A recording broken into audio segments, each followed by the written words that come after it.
পরিষ্কার কথা, কাদিয়ানীদের পক্ষ যারা নেবে, রাশেদ খান মেনন গোটা বাংলাদেশে অবাঞ্ছিত ঘোষণা করেছি। মুরগিচোরা শাহরিয়ার কবির যেখানে পাওয়া যাবে জুতা দিয়ে বাইরে সোজা করে দিতে হবে।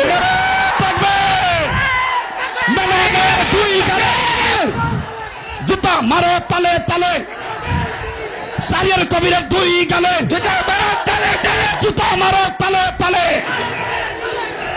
আমরা পরিষ্কার ভাষায় বলতে চাই, রাশেদ খান মেনন, হাসানুল হক ইনু, মুরগিচোরা শাহরিয়ার কবির গং, এই ইনু আর মেনন নৌকার খয়রাত নিয়ে এমপি হয়ে সংসদে গিয়ে খতমে নবুয়তের বিরুদ্ধে কথা বলবে আর কাদিয়ানীদের দালালি করবে। পরিষ্কার বলতে চাই, নাসিমের মুখটা সামলায় রাখেন। যদি নাসিম আপনার দলের মুখপাত্র হয়ে থাকে আর ওটাই যদি হয় আপনার দলের বক্তব্য, আমরা আগামী 5ই মে শাইখুল ইসলাম আল্লামা শাহ আহমদ শফির ডাকে আবার শাপলা চত্বরে যাব,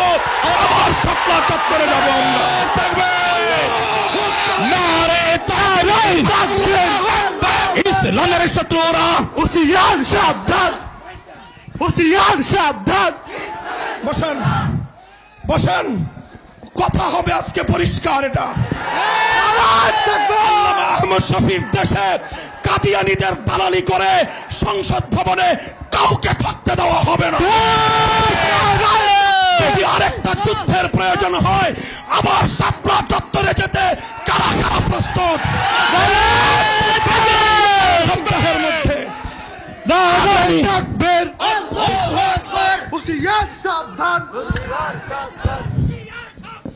আগামী 1 সপ্তাহের মধ্যে টঙ্গীর পবিত্র ইজতেমার মাঠ যাদের রক্ত দিয়ে ধুয়ে পরিষ্কার করা হয়েছিল, আল্লামা আহমদ শফির নেতৃত্বে হযরত মাওলানা জুবায়ের সাহেব, যিনি এই কাকরাইলের যে ওয়াকফ প্রশাসন অনুমোদিত কমিটি, মুতাওয়াল্লির কাছে হস্তান্তর করতে হবে।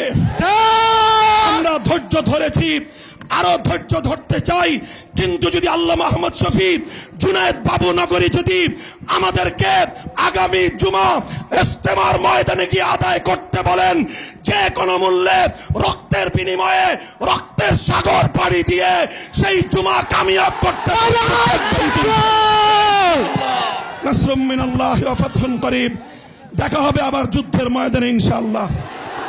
শাহরিয়ার কবিরের গালে গালে, আমরা সকলেই সহ্য সহকারে শুনি।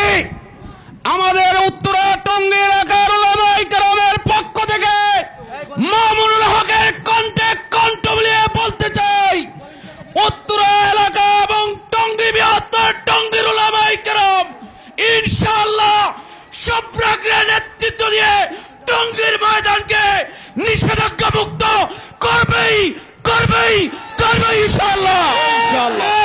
নারায়ে তাকবীর, আল্লাহু আকবার, নারায়ে তাকবীর, আল্লাহু আকবার। আমাদের বৃহত্তর উত্তরা টঙ্গী গাজীপুরের উলামায়ে কেরাম এখানে স্টেজে আছেন। মাওলানা মাসুদুল করিম সাহেব ঘোষণা দিয়েছেন, আমরা বৃহত্তর উত্তরা এলাকার ঘোষণা দিচ্ছি, ইনশাআল্লাহ ডাক আসলে আগামী জুমা আমরা ইনশাআল্লাহ টঙ্গীর ময়দানে পড়ার জন্য কারা কারা প্রস্তুত আছি ইনশাআল্লাহ। সাদিয়ানি মতবাদ, ভাইরা আমার, সাদিয়ানি মতবাদ এই দেশে চলতে দেওয়া হবে না। বাংলাদেশের কোন মসজিদে শাইখুল ইসলামের ঘোষণা, হাটহাজারীতে সাদিয়ানি মতবাদের কার্যক্রম নিষিদ্ধ ঘোষণা করা হয়েছে। হাটহাজারী মাদ্রাসা, হাটহাজারী নেই, সারা বাংলায় সাদিয়ানি মতবাদ নিষিদ্ধ ঘোষণা করতে হবে।